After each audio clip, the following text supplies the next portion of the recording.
तो स्टूडेंट अगर हमारे पास प्रॉब्लम आ जाए कि कोई स्पेसिमेन है, जैसे ये हमने बीम ले लिया, ठीक, इस पर फोर्स लग रहा है, इस तरफ लग रहा है पी, ठीक है, P1 यहाँ लग रहा है, P2 इस तरफ लग रहा है, इस पे किसी पॉइंट पर लग रहा है P3 इस तरफ, ठीक है, इस पॉइंट पर लग रहा है P4 भी इस तरफ। तब हम इसमें ओवरऑल डिफ्लेक्शन कैसे निकालेंगे, यानी इसकी लेंथ में कितना इंक्रीज होगा हम कैसे निकालेंगे, ठीक है। तो उसके लिए एक प्रिंसिपल है जिसको बोलते हैं प्रिंसिपल ऑफ सुपरपोजिशन। तो प्रिंसिपल ऑफ सुपरपोजिशन में क्या होता है कि हम उसकी डेफिनेशन बताएं उससे पहले देख लेते हैं कि काम कैसे करता है। अगर हमें इस तरह से अगर फोर्स दे दी जाए तो हमें क्या करना होगा कि पर्टिकुलर फोर्स की वजह से, अगर P1 है, इस फोर्स की वजह से हम डिफ्लेक्शन निकालेंगे बीम में, ठीक है, इस फोर्स की वजह से डिफ्लेक्शन निकालेंगे, इस फोर्स की वजह से, यानी अलग अलग फोर्स की वजह से जितना डिफॉर्मेशन होगा, ठीक है, उसको इंडिविजुअल हम निकाल लेंगे और फिर उसको सम कर देंगे, ठीक है। अगर कोई कंप्रेशन होगा तो उसको माइनस में लिखेंगे, ठीक है, अगर कहीं पर इलोंगेशन हो रहा है तो उसको हम प्लस में लिखेंगे, ठीक है। तो इस तरह से हम प्रिंसिपल ऑफ सुपरपोजिशन लगाकर हम इस तरह से कैलकुलेशन कर सकते हैं, ठीक है। तो प्रिंसिपल पोजिशन की अगर हम मैथमेटिकल फॉर्म में लिखें तो डेल्टा एल कितना आएगा, ठीक है। अगर किसी बॉडी पर फोर्स लग रहा है, ठीक, वो लिखते हैं P L/A E, ठीक है।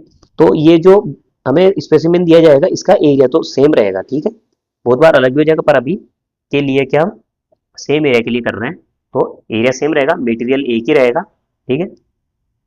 और इसमें लेंथ लेंथ अलग अलग हो सकती है क्योंकि अलग अलग लेंथ पर काम करेंगे, कोई दो फोर्स को लेंगे, इस स्पेसिमेन के हम अलग अलग सेक्शन करेंगे, ठीक है, और उसके बीच में जो भी फोर्स काम कर रहे हैं हमें फोर्स अलग अलग हो सकते हैं और लेंथ भी अलग अलग हो सकती है, ठीक है। तो ये दोनों तो अलग हो जाएंगे और ये सेम रहेंगे, ठीक है। तो हम इसको ऐसे कर सकते हैं, डेल्टा एल जो होगा वो डेल्टा L1 हो सकता है प्लस डेल्टा L2 हो सकता है, डेल्टा L3, डेल्टा L4, ठीक है। अगर जैसे इसमें चार फोर्स है तो चारों की वजह से डिफ्लेक्शन होंगे चार बार, ठीक, अलग अलग सेक्शन में, और उन चारों को अलग अलग को काउंट कर लेंगे, ठीक है।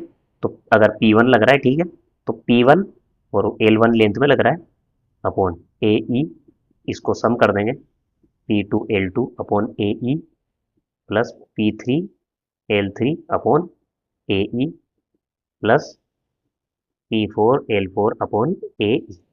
फिर इसको वापस से लिखें तो ये आएगा 1/AE, ठीक है, into P1 L1 plus P2 L2 plus P3 L3 plus P4 L4, ठीक है।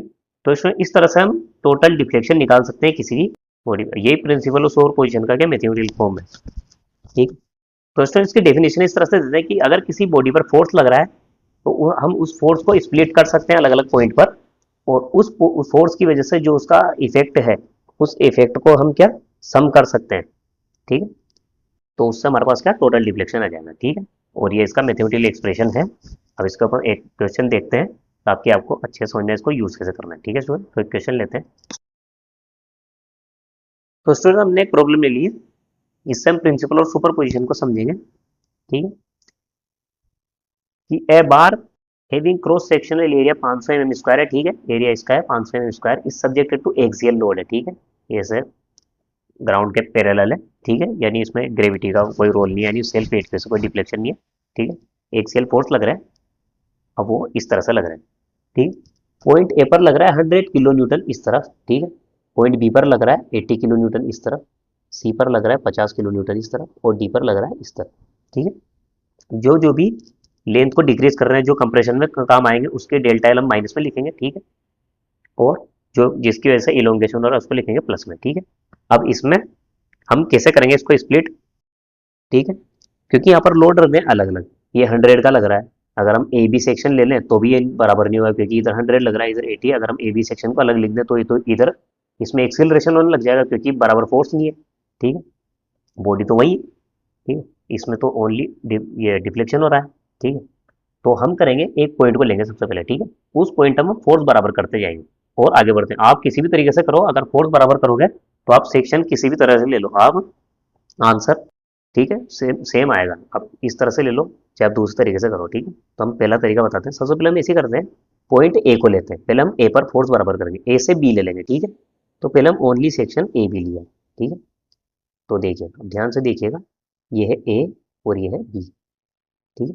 तो ए लिया मैंने, इधर लग रहा है इसमें 100, ये तो लग रहा है 80, तो हम ऐसे ही करते हैं, ए पर ओनली 80 लगाते हैं पहले, 80 किलो न्यूटन, और इस बी पर भी लग जाएगा 80 किलो न्यूटन। ठीक, ठीक है। बी का हमने पूरा फोर्स काम में ले लिया है। ठीक है, ये काम में नहीं आएगा, ओनली 80 है। इधर 100 था, इधर 20 बच रहा है। ठीक है, तो अभी इधर बचेगा 20। ठीक है, 20 किलो न्यूटन आप इस तरह से कीजिएगा, ये लिख लीजिए इधर, इधर 20 बच रहा है। ठीक है, अब हम लेते हैं ए से बी, तो बी तो ये हम ए से सी तक लेते हैं। हमने इधर 20 लगाया, ये 50 लग रहा है, तो हम इधर भी 20 लगाएंगे ओनली, ये लगाएंगे ओनली 20। तो अब इधर बना लिया इसको कि सी में इधर की तरफ बच रहा है 30 और। ठीक है, इस तरह से कीजिएगा, ये सी आ गया पॉइंट, ये सी। तो हमने ए का जो 100 था वो तो पूरा काम में ले लिया, बी का जो 80 था वो भी पूरा काम में ले लिया, सी पर हमने क्या किया कि ये 50 था, इसको 20 और 30 में कर लिया, क्योंकि इधर 20 था तो इधर 20 बराबर। अब इधर 30 लग रहा है, अब बी की तरफ जाते हैं, इधर भी 30 लग रहा है, तो ये बैलेंस हो गया, अपने आप बैलेंस हो जाएगा। ठीक है, हर बार आप जब भी करोगे ये अपना ये 30 इस तरह से लग रहा है, इसको हम बाहर लगा लेते हैं, ये इस तरह से।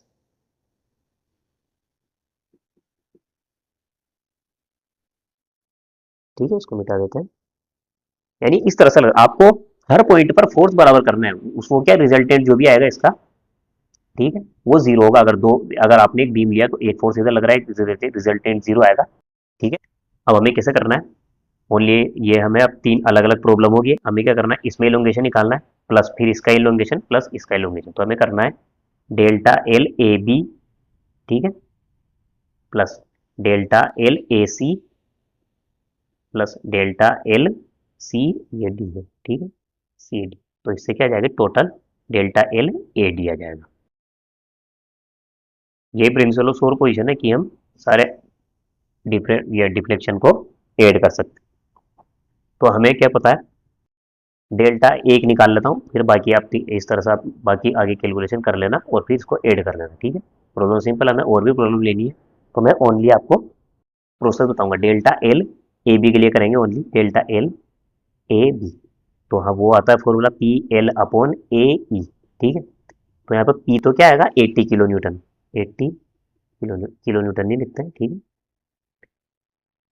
80 इंटू 10⁻³ है, ये किलो हो गया ओनली न्यूटन। ठीक है, पी तो गया 80 इंटू 10⁻³ इंटू एल, लेंथ क्या है ए से बी की, ए से बी की है 500 mm, तो ये 500 रख लेंगे।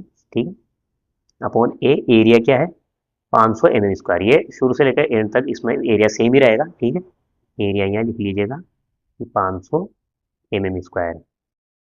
ठीक है, तो एरिया आएगा 500 mm², को भी हटा देते हैं इसको। ठीक है, यूनिट नहीं लिखते हैं इसमें, 500 mm² हो गया, इंटू ई, ई है हमारे पास, E is equal to 80 giga pascal. ठीक है, इसको चेंज कर लीजिएगा, 80 इंटू 10⁻³ न्यूटन पर mm²। ठीक है, तो ई की जगह हम लिख लेंगे 80 इंटू 10⁻³ किलो न्यूटन पर m²। इसको सोल्व कर लीजिएगा तो आपको डेल्टा ए बी मिल जाएगा इससे। इसी तरह से आपको सोल्व करना है ए सी के लिए और इसी तरह सोल्व करना है सी डी के लिए। तो आपको जब इनके तीनों लेंथ मिल जाए तो आपको करना है ये लगाना है फॉर्मूला। ठीक है, यानी तीनों की इंडिविजुअल लेंथ में जो इंक्रीमेंट होगा उन सबको जोड़ लेंगे तो टोटल बीम में, ठीक है, ये जो ए से लेकर डी तक है इसमें टोटल डिफ्लेक्शन जितना भी होगा, यहाँ टोटल ए से ये डी लिखना था, ए से डी में जितना भी डिफ्लेक्शन होगा वो आ जाएगा। ठीक है स्टूडेंट, तो हम बढ़ते हैं अगली प्रॉब्लम की तरफ। तो स्टूडेंट हम क्वेश्चन नहीं कर रहे हैं, ओनली अब बीम को समझ रहे हैं कि अगर इस तरफ फोर्स दे दिए हैं तब हम कैसे करेंगे।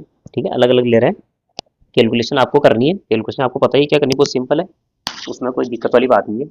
हम दिक्कत आती है ओनली इस फिगर को अलग अलग करने में। ठीक है, यानी इस बीम के कैसे सेक्शन करें, तो हम वही सीख रहे हैं। तो हम बहुत तरीके से कर सकते हैं इसमें। ठीक, जैसे अगर हम ले लें ए को, यहाँ से ले लें, अगर यहाँ पर हम 60 लगा रहे हैं, ठीक है, ये लग रहा है 60 ए पर। ठीक है, अब बी पर हम देख रहे हैं तो बी पर भी इसी डायरेक्शन में लग रहा है। ठीक है, हमें डायरेक्शन चाहिए इस तरफ, तो हम ओनली बी को हटा देते हैं। ठीक है, बी को नहीं लेंगे, हम डायरेक्ट सी पे चल जाएंगे। ठीक, हम बी पर भी ले सकते हैं पर मैं बता नहीं रहा हूँ इसको कि कैसे लेना है, क्योंकि हम इसको इस तरह भी कर सकते हैं। अगर मैं ये 60 को इसको चाहूँ तो मैं कर सकता हूँ, इसको ये 60 है तो इधर भी 60 लगा दूंगा, पर मुझे ओवरऑल इधर चाहिए 10, तो मैं लगा लूँगा अगली बार में 70 इधर लगा दूंगा। ठीक है, तो ओवरऑल कितना आएगा, ये 10 आ जाएगा। ठीक है, बी पर इस तरह भी कर सकते हैं, पर मैं क्या आपको ज़्यादा कॉम्प्लिकेट नहीं करना है, अगर जितना सिंपल आपको सिंपल बनाना है। ठीक है, तो हम इस तरह भी कर सकते हैं, गलत कुछ भी नहीं होगा। ठीक है स्टूडेंट, इसमें गलती नहीं है, इसमें भी अगर आप रिजल्टेंट देखो बी पर तो ये 10 न्यूटन ही आएगा, वो भी आएगा इस तरफ, ठीक है। ये इस तरफ आ रहा है 10 न्यूटन, तो हम इस तरफ भी कर सकते हैं, पर मैं क्या इसको छोड़ रहा हूँ। इस बार क्या आप दूसरा तरीका देख रहे हैं कि आप दूसरे तरीके से भी कैसे कर सकते हैं। ऐसे करोगे तो भी सही है, ठीक है, आंसर में आपको फर्क नहीं आएगा। तो आप बी को छोड़ देंगे, चलेंगे सी की तरफ, ठीक है। बी को मैंने छोड़ दिया, हम आ गए सी की तरफ। जो है अगर यहाँ 20 लग रहा है, ठीक, ये 60 है, हम इसको ऐसे करते हैं, इसको 20 ही कर देते हैं, ठीक है। तो अगली बार में क्या करेंगे, इसको अगर ये 20 है तो इसमें कुछ ऐड कर देंगे, 40 बच रहा है हमारे पास, ठीक है। ये 20 है, हमने इसको ही 20 कर लिया, तो पॉइंट सी पर तो खत्म हो गया है, ठीक है। अब हमारे पास है 40, 40 इधर है और ये 50 इधर लग रहा है। हम डायरेक्ट अब ऐसे चलते हैं डी पर, हम चलते हैं ए से डी पर। तो मैं इसको कर देता हूँ, क्योंकि 40 बच रहा था मेरे पास, तो 40 किलो न्यूटन इधर लगा लिया और डी पर लगा लिया मैंने 40, ये लगा लिया 40, यहाँ से 10 बच रहा है, ठीक है। ये डी पर मैं लिख लूँगा 10 इस तरह। अब मेरे पास 10 बी मैंने छोड़ा था, ठीक है, तो ये बी पर मैं 10 ले सकता हूँ। आप इस तरह कर सकते हैं।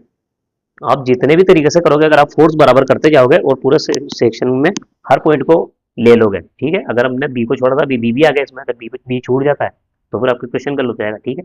ए बी सी डी हमने चारों पॉइंट ले लिया इसमें जो बी में थे, और हम तीनों का अलग अलग कर सकते हैं। एक प्रॉब्लम तो आप इस तरह से कर सकते हो, अगर आप टोटल काउंट करना चाहे कि इधर जो है अगर हम माइनस डायरेक्शन में लें और इधर प्लस में लें, तो माइनस में कितने हैं, 60 तो ये, और 10 70 हो गए, ठीक है।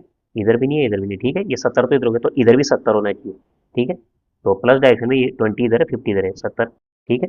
यानी ओवरऑल ये बैलेंस में है, यानी किधर भी मूव नहीं करेगा, ठीक है। ये इसी पोजीशन में रहेगा और इसमें क्या होगा, ओनली इलोंगेशन होगा, ठीक है। अब इसमें भी देखें, ये भी है 20 इधर है, 20 इधर है, 40 इधर है, 40 इधर है, 10 इधर है, 10 इधर है, हर पॉइंट पे देखें, ओनली ए पॉइंट पे देखा तो 20 और 40, ठीक है। ये पॉइंट ए है, ए पर है 20 और 40, 60, ठीक है। ये हो गया बैलेंस, ठीक है।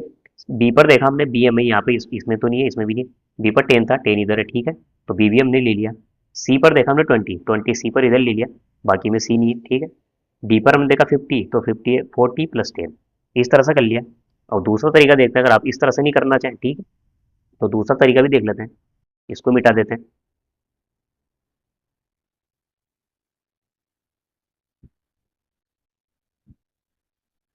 दूसरे तरीके में वही था कि हम ओ ए पर डायरेक्ट 60 ही कैंसिल करना चाह रहे हैं हम, तो 60 मैंने ले लिया, ठीक है। अब मैं बी पर चल रहा हूँ, ठीक है। अगर आप सिस्टमेटिक चलना चाहें, जैसे आपको ओनली ए से ही चलना है, ठीक है।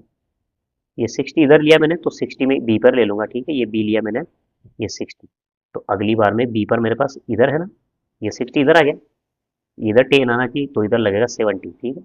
मैंने 70 इधर लगा दिया, ए बी कर दिया मैंने खत्म, ठीक है। बी से सी की तरफ चलते, इधर 70 लग रहा है, मैं ए से सी तक ले लेता हूँ, ठीक है। तो ये बी पर तो हो गया, बी पर तो 10 हो गया मेरे पास बैलेंस, ठीक, 10 किलो न्यूटन को मैंने बैलेंस कर दिया, ठीक है। ये 60 इधर है, 70 इधर है, तो इसका रिजल्टेंट 10 इधर, 10 इधर। सी पर चलते हैं, सी पर 20 लग रहा है इधर, हमने लगाया 70, ठीक है, तो सी को भी कर देते हैं। इसका अगर मैंने इधर 70 लिया है, तो अब देखिए इसका क्या होगा, 50 मुझे इधर लगाना पड़ेगा सी में, ठीक है। अगर आप इसी तरह से सेक्शन में चलना चाहते सी पर आ गए, तो ये 50 इधर है, अब डी पर कितना लग रहा है, वही 50 लग रहा है, इधर 50, इधर भी ये आ जाएगा 50, अपने आप आखिरी में आता था या अपने आप बैलेंस हो जाता है, ठीक है। ये सी है और ये डी। आप इस तरह भी कर सकते हैं, 3 सेक्शन अलग अलग ले सकते हैं, आपके आंसर में कोई फर्क आने वाला नहीं, टोटल जो डिफ्लेक्शन आएगा वो सेम ही आएगा, ठीक है स्टूडेंट। यानी ए बी में हमने डिफ्लेक्शन निकाला, ठीक है, बी से भी निकाला, सी डी में निकाला, आप इस तरह भी कर सकते हैं।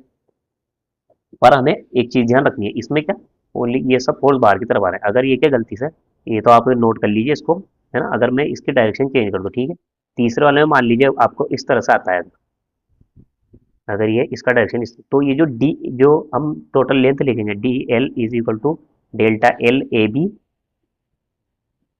ठीक है, A B plus delta L B C, ठीक है, plus delta L C D. तो जो सी डी आएगा डेल्टा एल, ठीक है, ये जो लेंथ आएगी ये आएगी माइनस में, ठीक है, क्योंकि इसमें होगा कंप्रेशन, तो ये वाला जो आएगा माइनस में आएगा, तो इसकी जगह यहाँ क्या करना है आपको, माइनस करना है, इसकी आप ध्यान रखिएगा, ठीक है। इसमें जब भी कंप्रेशन हो तो आपको डेल्टा एल वैसे ही माइनस में आ जाएगी, ठीक है, क्योंकि आप माइनस में साइन लेना है आपको अगर कंप्रेशन हो तो, ठीक है। तो आप फोर्स को माइनस में ले लीजिएगा, ताकि आपके क्या आंसर माइनस में आए। तो ये क्या, ये दोनों तो लेंथ बढ़ाने का काम करेंगे और ये दोनों ये वाला है, ये इसमें इस सेक्शन में कॉन्ट्रैक्शन होगा, ठीक है। तो इस तरह से आप इसको कैलकुलेट कर सकते हैं। अभी फिलहाल इसमें ये बाहर की तरफ था, तो हम इसको क्या ओनली पॉजिटिव ही रखते हैं, ठीक है। तो इसको रखते हैं प्लस, तो आप इस तरह से कैलकुलेशन कर सकते हैं इसकी। तो ये हो गया आपके प्रिंसिपल ऑफ सुपरपोजिशन, ठीक है स्टूडेंट।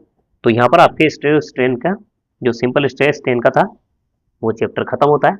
अगले जो यूनिट है हम उसमें लेंगे वेरिएबल सेक्शन वाले, जिसमें यानी जो एरिया है वो वेरिएबल हो रहा और डिफरेंट डिफरेंट टाइप के क्वेश्चन करेंगे, ठीक है स्टूडेंट। तो आज के लेक्चर में इतना ही, मिलते हैं अगले वीडियो में, तब तक के लिए गुड बाय।